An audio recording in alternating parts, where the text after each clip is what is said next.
I think Trump is an additional problem for Canada, but he's not. I don't think Trump is the fundamental problem that Canada is dealing with. We had a series of problems since 2015, right before Trump took office on January 20th of this year. Would you agree that this is a deflection? Oh, Trump is a brilliant strategy for any politician to be the foil against. Rather than fighting against your opponent, just fight against. Just say Trump. Just say your opponent is just like Trump. It's sort of guilt by association. It certainly worked well for Carney? for Ford, right? So Premier Ford, you or that is the pretext to have his snap election campaign.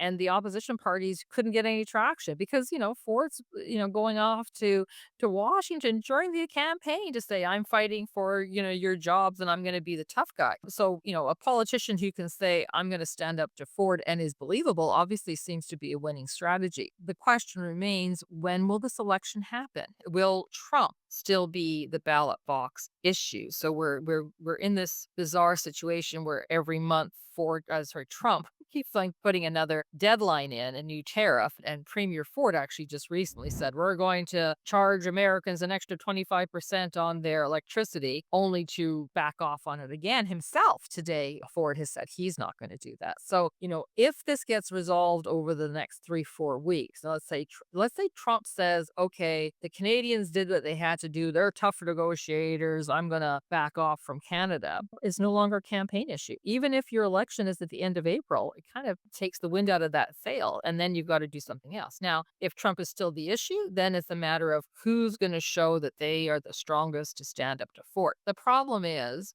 there's no difference in policy with respect to standing up to Ford. Everyone seems to be saying we're going to fight them dollar for dollar tariffs. Okay. So how do I know who to vote for based on that? The conservatives say that and the liberals say that. The NDP say that. That's not a really good ballot box question, except to say who makes me afraid that they're going to cave. And I don't know what the answer is to that. And I think that's just a gut reaction that people are going to have. Right. And I think, it minimizes the problems that they've created in the first place. And the reason why we're having this election. We're not having this election in the first place because Trump got into power. We're having this election because the current prime minister, or the departed one, Justin Trudeau, he failed at his job. The MPs called him out. He lost confidence in the public. He had only, I believe, 22% public approval by December of last year. And that's the reason we're doing this election. We're not doing it because, oh, Trump won an election late last year and it was sworn in this year. And it sounds to me like what we saw also in December. We were talking about in the last time we discussed this with Freeland. In the case of Freeland's resignation, the country totally forgot about the 62 billion deficit that she left us in the fall statement. Till now, I don't know. I might have missed the news, but I don't know if that conversation ever happened. I don't think media queried her about it. Neither is anybody talking right now about how did we even get to this point where we're calling the election and this is not about Trump. I think there's a lot of people, stakeholders to blame for this. I don't know what you think about that. No, you're absolutely right. We've completely lost sight of our own economic picture, in part because we haven't had Parliament sitting since the prime minister said he was going to resign. Actually, at the time of this recording, he still actually hasn't technically resigned. He has to actually have to go to the governor general and formally resign before Mark Carney can become prime minister. But leaving that aside, yeah, you're absolutely correct. We have not had any real serious economic discussion apart from tariffs. We don't really know the state of our finances. And let's recall that because Parliament is prorogued until the end of this month, there is no new spending that government can do. And in fact, they have to return or go into an election right away simply because they've run out of money, right? So there's certain things that the government can spend and that you do that for your budget year. Your budget year ends, I think, March 28th.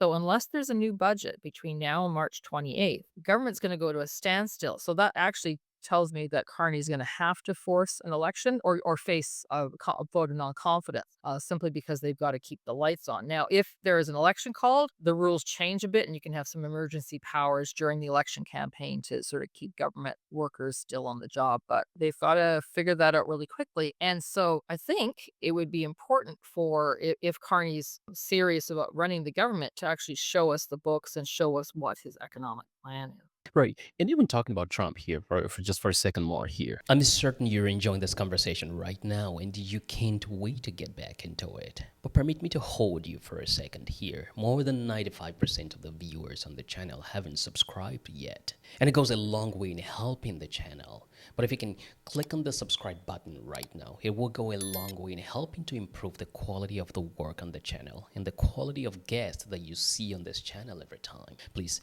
do me that favor, click on the subscribe button. I want to achieve 20% subscriber to viewer count this time. I think with respect to the tariff, in my own estimation, and I'll put the question to you. In my own estimation, the reason why Trump even sees an opportunity to discuss this issue about tariff and he's trolling the whole nation of late is because we brought ourselves to a point of economic vulnerability. I think he saw that, and that's why he's punching us really hard there. I don't know if you would agree with that. And if that be the case, is it really about dollar for dollar tariff or about we going back to the drawing board and try to solve our economic problems that we've created for ourselves that put us at this point of disadvantage in negotiation? Or is it this dollar for dollar tariff that we're going to be talking Yeah, about? well, I mean, our response to Trump is it's sort of all over the place, and that's sort of how we respond to him. Why he chose to do this, I don't think he actually thinks that much about Canada, quite frankly. This was a way for him to make the case to the American people that I'm going to change the way in which I tax people. So his whole campaign promise was to actually have income tax reductions and get rid of income tax reductions. Well, the government still has to collect money. So essentially, what he's done is moved away from an income based tax system to consumption based tax system. And so, him putting on a tariff on Canadian or Mexican or whatever country's goods, he's not actually taxing us. He's taxing his own people. But ironically, or not ironically, maybe he knows this. What happens when you pose this tariff on countries is that their dollar weakens. So he's actually boosted the American dollar while weakening the Canadian dollar. So even with that 25% tariff, our goods are still somewhat attractive to an American buyer, right? Because we're getting discounted dollars. And so he's taxing his own. So he's basically still raising money through a consumption tax. So what it's going to, the expectation is that American firms and American consumers are going to say, well, even though I still get a discounted rate from Canada, maybe we should move our operations to the States. Maybe we should buy American, and that way we don't have to pay that. And we get that income tax break. And simultaneously, when Canadians say we're going to do dollar for dollar tariffs, well, they're just taxing you and me. They're just imposing another higher cost on us. So we get a double whammy because now our dollar is weaker and we have to pay a higher consumption tax on goods coming from the United States. So obviously, Donald Trump knows that that is something that weakens our vulnerable markets. He doesn't care, obviously. He does want to renegotiate the free trade agreement. Now, let's remember, all of this is illegal under the current free trade agreement that he negotiated and signed. But apparently, it takes so long to go through trade disputes that he's allowed to get away with this. So ultimately, Canadians have to decide, are we going to continue to do business in the United States? Should we just wait it out for the next 2 years? It is really difficult for Chrysler. I'm like in Windsor, right? So Chrysler and Ford, they're not going to be able just to pull up their factories and move someplace else. Factories take long time to build and get going. So, it's not something they can do right away and people might want to wait that out. But, as much as everyone despises Trump, I think we owe him a bit of gratitude because he's forced us to look at our own knitting and figure out what are we doing wrong in this country? Why is it that there are greater interprovincial trade barriers within Canada than we have with the United States? Why is it that we don't let people trade freely across the provinces? And so that's now the new consensus that maybe we can actually withstand anything that the Americans do just by trading amongst ourselves. This is a huge country.